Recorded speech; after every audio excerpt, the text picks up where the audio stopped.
Assalamualaikum warahmatullahi wabarakatuh. Perkenalkan, nama saya Abel Putri dengan NIM 2201757. Di sini saya dari kelas sosial linguistik. Saya akan mempresentasikan hasil tugas akhir saya yang berjudul Fenomena Bahasa Gaul sebagai Kreativitas Linguistik pada Generasi Z di Media Sosial.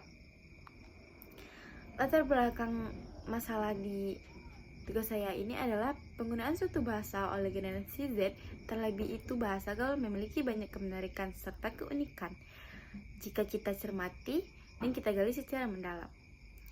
Jaja Sudarman 2012 menjelaskan bahwasanya bahasa yang dipakai oleh kalangan remaja, jika itu adalah bahasa gaul, akan bisa menciptakan suasana yang menyenangkan dan keberlangsungan proses interaksi.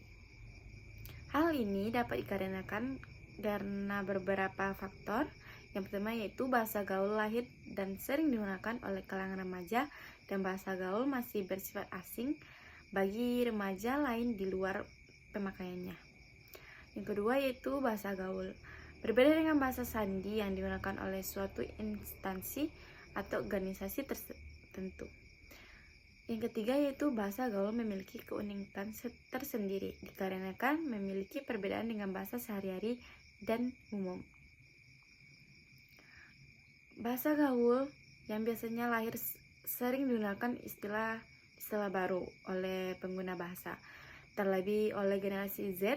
Kenyataannya dapat mempererat pergaulan, juga dapat meningkatkan perbendaharaan kosakata bahasa Indonesia.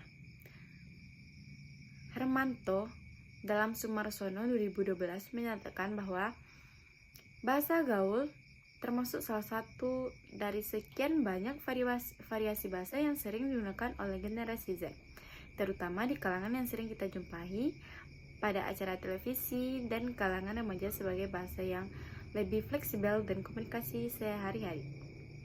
Penggunaan bahasa gaul di kalangan remaja juga merambat sampai ke dunia maya seperti media sosial, yang paling banyak penggunaan terutama media sosial Instagram. Sebagai salah satu media yang paling banyak digunakan di antara media lainnya dalam komunikasi secara virtual maupun tidak langsung.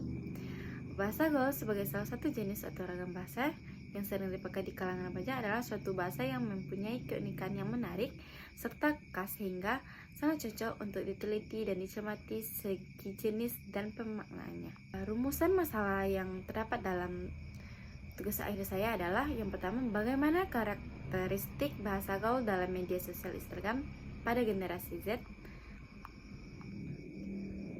Yang kedua yaitu bagaimana padanan kosakata bahasa gaul dalam bahasa Indonesia. Yang ketiga yaitu bagaimana pembentukan bahasa gaul dalam bahasa Indonesia. Yang keempat adalah bagaimana dampak negatif dalam bahasa gaul terhadap bahasa Indonesia. Yang pertama kita akan menjelaskan karakteristik bahasa gaul dalam media sosial Instagram pada era generasi Z.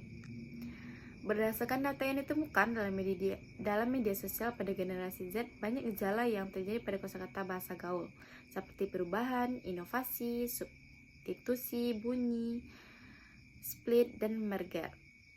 Dan analisis yang dilakukan ditemukan juga beberapa kaidah yang ada dalam bahasa gaul. Ini yang dibagi menjadi tiga, yaitu perubahan, split, dan merger sebagai dijelaskan berikut ini.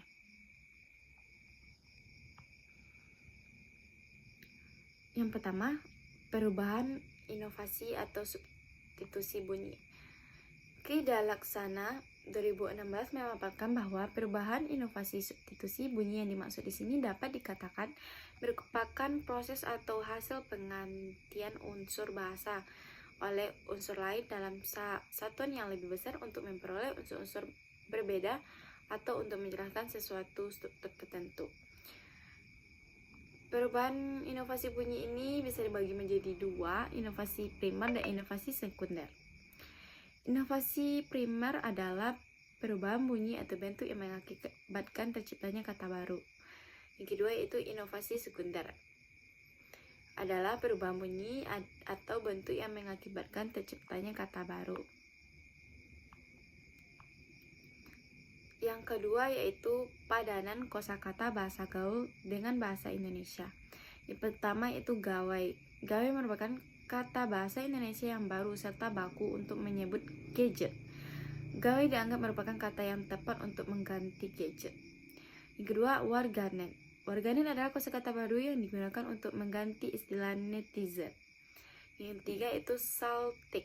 Saltik alias salah ketik adalah kosakata pengganti untuk typo dan sudah ada dalam Kamus Besar Bahasa Indonesia.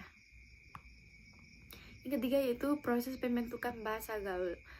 Pola pembentukan kata bahasa gaul berdasarkan plesetan menurut Sibarani 2008. Plesetan merupakan proses pembentukan kata dengan cara memplesetkan sesuatu kata sehingga makna kata itu bertambah dan makna semula. Plesetan memiliki banyak fungsi kultur, diantaranya sebagai olokan-olokan, sindiran, eufemisme, ungkapan rahasia, dan sebagai lelucon atau hiburan dan komunikasi.